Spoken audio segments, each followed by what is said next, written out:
Di satu sisi saya kira investasi harus dijaga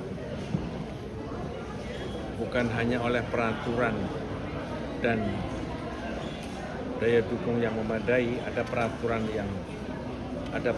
yang memadai, ada daya dukung yang memadai seperti infrastruktur, tapi juga ada kondisi sosial masyarakat yang juga harus kondusif.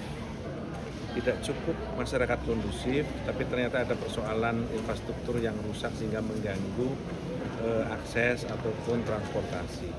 Jalan rusak, masyarakat bagus, tapi peraturan-peraturan pemerintahnya tidak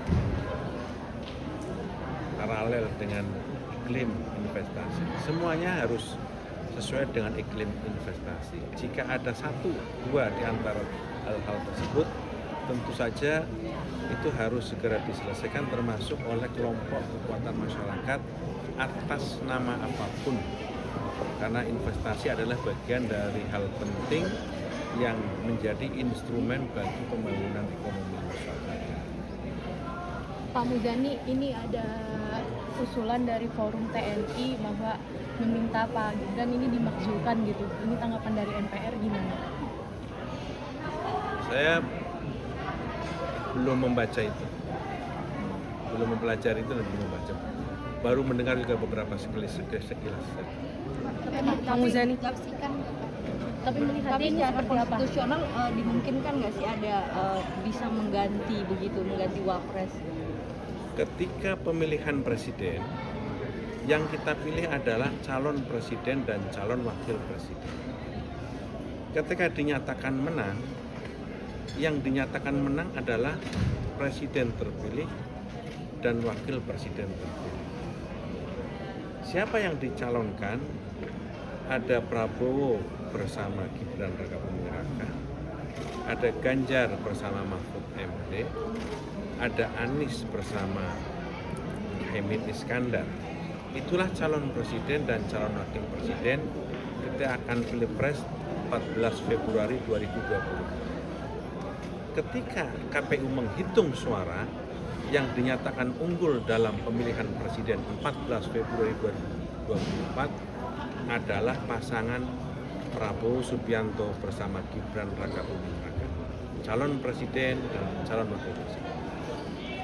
Digugat, dipersoalkan, diajukan gugatan itu ke Mahkamah Konstitusi, dan oleh Mahkamah Konstitusi kemenangannya dinyatakan tidak ada masalah dan sah. Maka pada tanggal 20 Oktober 2024 atas keputusan tersebut Majelis Permusyawaratan Rakyat mengadakan prosesi pelantikan yang dihadiri oleh seluruh anggota MPR mayoritas dan puluhan kepala negara, kepala pemerintahan. Itu adalah prosesi pelantikan presiden dan prosesi pelantikan wakil presiden hasil pemilihan umum presiden 14 Februari 2020. Jadi Prabowo adalah presiden yang sah, Gibran adalah presiden yang sah. Gibran adalah wakil presiden yang sah. Tapi kalau menurut Bang Muzani, apakah usulan-usulan seperti itu bisa mengganggu soliditas atau jalannya pemerintahan? Saya tidak tahu bagaimana. Sekarang saya belum mempelajari.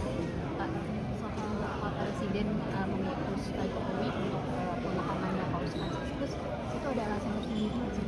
Pak Jokowi adalah presiden ketika itu yang bertemu langsung ketika Paus Franciscus berkunjung ke Jakarta, sehingga Pak Prabowo merasa tingkatnya adalah tingkat kepala negara ketika itu. Itu sebabnya yang diminta adalah Pak Jokowi untuk menghadiri dan mewakili pemerintah dan rakyat serta bangsa Indonesia di Vatikan, tapi didampingi oleh beberapa kawan-kawan lain. Kenapa nggak menteri atau Ketika itu kan Paus Franciscus menjadi tamu kehormatannya Presiden Jokowi. Oke? Pak Muzani, Pak Muzani kemarin ada Sudah cukup kakek.